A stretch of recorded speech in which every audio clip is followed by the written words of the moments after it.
கள்ளக்குறிச்சி மாவட்டம் சின்னசேலம் அருகேயுள்ள வடக்கனந்தல் கிராமத்தைச் சேர்ந்த கென்னடி சுமதி தம்பதியின் மகன் அமுதன் கோவையில் உள்ள தனியார் பொறியியல் கல்லூரியில் முதலாம் ஆண்டு படித்து வந்தார். இந்த சூழலில்தான் அதே கல்லூரியைச் சேர்ந்த சக மாணவர்கள் சிலர் அமுதனை அடித்து கொடூரமாக கொலை செய்ததாக வெளியான செய்தி அதிர வைத்தது.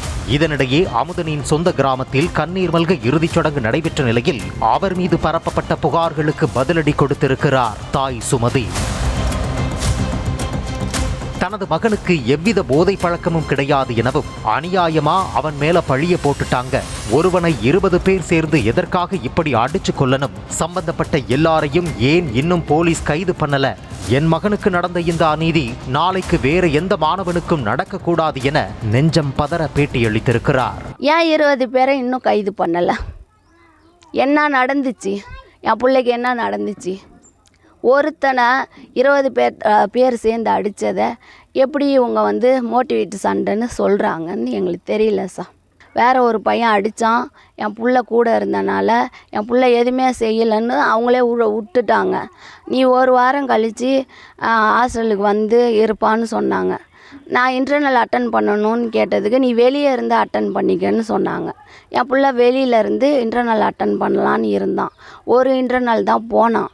அப்போது படிக்கலை, இவனுக்கு பண்ண இதில் ஹாஸ்டலுக்கு வாங்கவான்னு இருந்தாலும் படிக்கலை, நான் அட்டன் பண்ணலைன்னு என் பிள்ளை என்கிட்ட சொன்னான். திரும்பி நீங்கள் லேட்டாக வாங்க, 11ஆம் தேதி வாங்க அப்படின்னு சொன்னனால இவங்க 2 டைமும் எங்களை அலைய வச்சுட்டாங்க.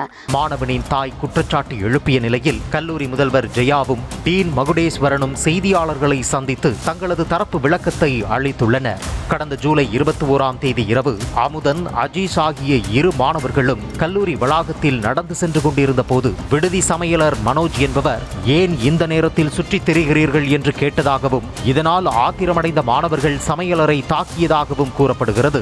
இதையடுத்து சமையலர்கள் போராட்டத்தில் ஈடுபடவே 22ஆம் தேதி ஒழுங்கு நடவடிக்கை குழு விசாரணை நடத்தியுள்ளது. இவங்க முன்னாடி டிசிப்ளின் கமிட்டியில் இந்த ஸ்டூடெண்ட்ஸ் அப்பியர் ஆகுறாங்க.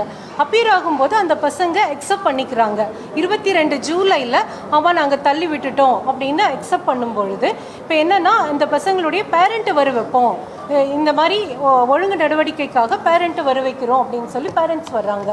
அதாவது வர சொல்கிறோம், த்ரூ கிளாஸ் அட்வைசர் மூலமாக சொல்லும் பொழுது பேரண்ட்ஸ்னால இமீடியட்டாக வர முடியலை. மாணவர்கள் தவறை ஒப்புக்கொண்டதால் ஜூலை 24ஆம் தேதி பெற்றோரை வரவழைத்து அமுதனை அவர்களிடம் ஒப்படைத்து அனுப்பியதாக கூறுகிறது கல்லூரி நிர்வாகம்.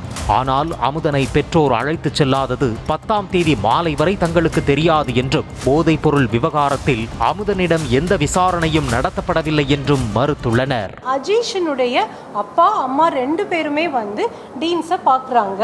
அப்போது இவங்களுக்கு இது நடந்ததை சொல்லும் பொழுது சொல்லி அனுப்பிச்சிடுறோம். அதுக்கப்புறம் 24 ஜூலை அன்னைக்கு இந்த ஸ்டூடெண்ட் அமுதனுடைய ஃபாதர் வராங்க.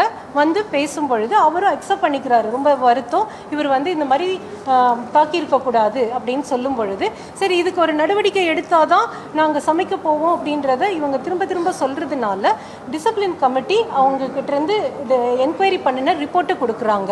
அதை அக்செப்ட் பண்ணினதுனால அவங்கள சஸ்பெண்ட் பண்ணி 24th ஜூலை அந்த ஸ்டூடெண்ட்ஸுக்கு நீங்கள் சஸ்பெண்ட் பண்ணி அவங்களுடைய பேரண்ட்டுக்கிட்ட நம்ம அமுதனை அனுப்பிச்சு வைக்கிறோம். மேலும் கல்லூரிக்குள் போதைப் பொருள் புழக்கம் எதுவும் இல்லை என்றும் மோதலில் ஈடுபட்டதாக சந்தேகிக்கப்படும் 15 மாணவர்களின் விவரங்களை மட்டுமே காவல்துறைக்கு அளித்திருப்பதாகவும் நிர்வாகம் தெரிவித்துள்ளது. குற்றச்சாட்டு இன்னும் முழுமையாக நிரூபணமாகாததால் மாணவர்கள் மீது கல்லூரி தரப்பில் இதுவரை நடவடிக்கை எடுக்கப்படவில்லை என்றும் அவர்களை தொடர்பு கொள்ள இயலவில்லை என்றும் கல்லூரி தரப்பில் சுட்டிக்காட்டப்பட்டுள்ளது. விடுதியில் அமுதன் இருந்திருந்தால் இந்த அசம்பாவிதம் நடந்திருக்காதோ என பெற்றோர் வேதனை தெரிவித்துள்ள நிலையில் வெளியில் அமுதன் தங்கியிருந்தது தங்களுக்கு தெரியாது என நிர்வாகம் கைவிரித்து விட்டது. ஃபங்க்ஷன் முடியும் தருவாயில் தான் இந்த மாதிரி ஒரு நிகழ்வு நடந்திருக்குதுன்னு தெரியுது. இதுக்கிடையில் அந்த மாணவர் வெளியே தங்கியிருந்தார் அப்படிங்கிறது எங்களுக்கு தெரியலை.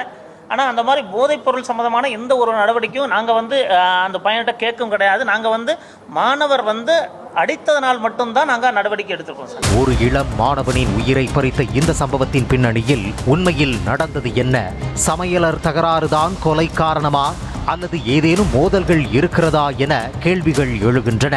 எனினும் தலைமறைவாக உள்ள மாணவர்களை கைது செய்து விசாரணை நடத்தினால்தான் அமுதனின் கொலையில் உள்ள உண்மையான பின்னணி வெளிச்சத்திற்கு வரும்.